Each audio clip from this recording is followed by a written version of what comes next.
Abdurrahman Azam Pasha, Sekjen Liga Arab, di ruang kerjanya, melihat peta dunia yang ada di hadapannya.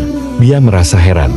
Ada satu negara yang belum tercantum pada secari kertas yang tergulung rapi itu. Untuk memastikan apakah penglihatannya keliru, lembaran kertas itu didekatkannya, dan ternyata tidak ada negara Indonesia. Hanya ada sebuah wilayah bertuliskan Juzur Al-Hindi Al-Hulandiyah Asyarqiyah. Syekh Azam merasa heran, sebab dia mendengar bahwa Indonesia telah merdeka pada tahun 1945 dan telah terbebas dari penjajahan Belanda. Tapi kali ini, dia tidak mendapatkan nama negara ini pada sebuah peta yang dipegangnya. Dikutip dari buku Perjuangan yang dilupakan karya Rizky Leswell, Syekh Azam kemudian menghadap pejabat tinggi Mesir untuk membicarakan hal penting ini. Dia bertemu Mahmud Fahmi Nokrasi, yang kala itu menjabat sebagai Perdana Menteri, sekaligus Menteri Luar Negeri. Bagaimana pendapat yang mulia, seandainya kita memberi dukungan atas perjuangan bangsa Indonesia?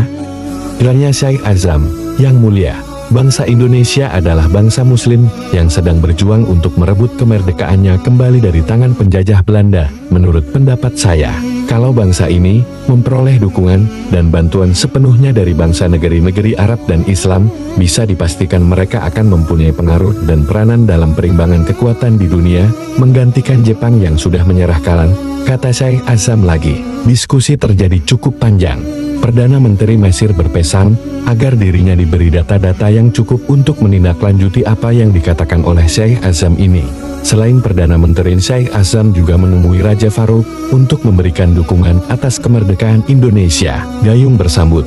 Raja Mesir itu berkata di gagang telepon kepada Syekh Azam, apa yang paling diperlukan Indonesia?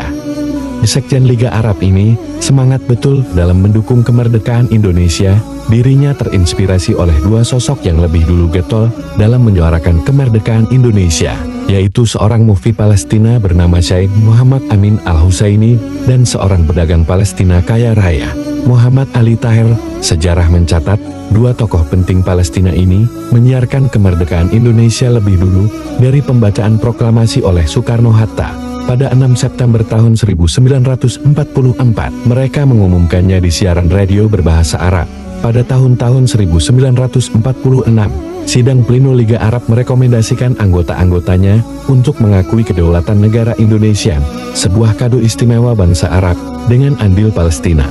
Untuk bangsa Indonesia, utusan Liga Arab ke Indonesia. Informasi dari Mufti Palestina, Syekh Muhammad Amin Al-Husaini, tentang kemerdekaan Indonesia yang sampai kepada Sekjen Liga Arab, Syekh Abdurrahman Azam Pasha, dan mendapatkan dukungan dari Raja Mesir, menyisakan kejadian menarik di tanah air. Dalam buku 70 tahun Prof. Dr. H.M. Rashidi, diceritakan, pada 13 Maret tahun 1947, telah mendarat pesawat di Bandara Meguwo, Yogyakarta. Kedatangan pesawat ini mengantar utusan Liga Arab sekaligus konjen Mesir di India, Syekh Abdul Mun'im. Tak ada yang memberitahu sebelumnya bahwa akan datang tamu dari luar negeri. Setelah pesawat landing di bandara, Syekh Abdul Mun'im mengatakan kepada orang-orang bahwa dia ingin bertemu pemerintah Indonesia yang baru saja merdeka. Setelah terkatung-katung beberapa jam, barulah dia disambut oleh utusan resmi negara. Saat itu belum ada aturan protokoler istana. Syekh Abdul Mun'im diajak ke istana negara yang saat itu berada di kota Yogyakarta. Pihak istana bingung siapa yang akan menjadi penerjemah dalam obrolan ini. Teringatlah dengan H.M. Rashidi, karena dia alumni Mesir dan memiliki kecakapan dalam bahasa Arab. Dari kota Gede, Rashidi mengayuh sepeda sebelum berangkat menemui tamu. Dia bingung karena tidak memiliki baju yang layak untuk menyambut tamu dari negeri Arab tersebut.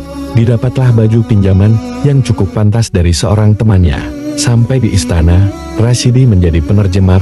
Obrolan pun cair. Kedatangan tamu tersebut membawa kabar gembira berupa pengakuan dan dukungan penuh bangsa Arab untuk kemerdekaan Indonesia. Syekh Abdul Mun'im menginap di Yogyakarta selama 4 hari.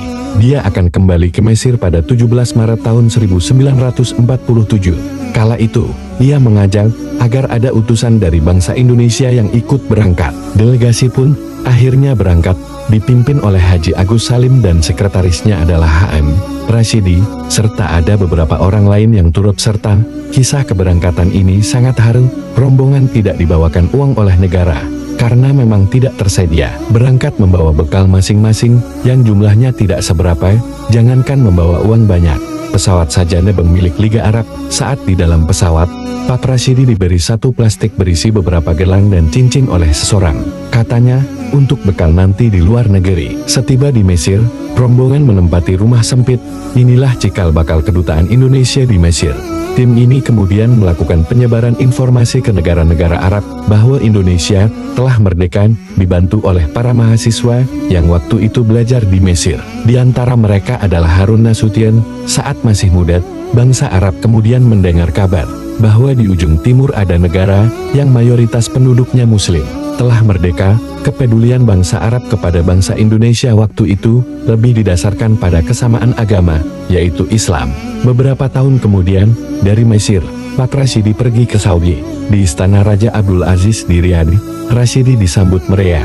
Dukungan penuh diberikan oleh Raja Saudi kepada Indonesia. Lagi-lagi, alasannya adalah kami ini sama-sama Islam.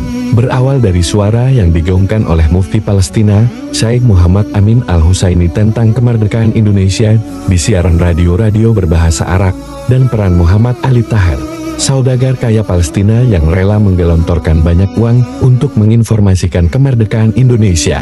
Negara-negara Arab mendukung dan mengakui kedaulatan Republik Indonesia.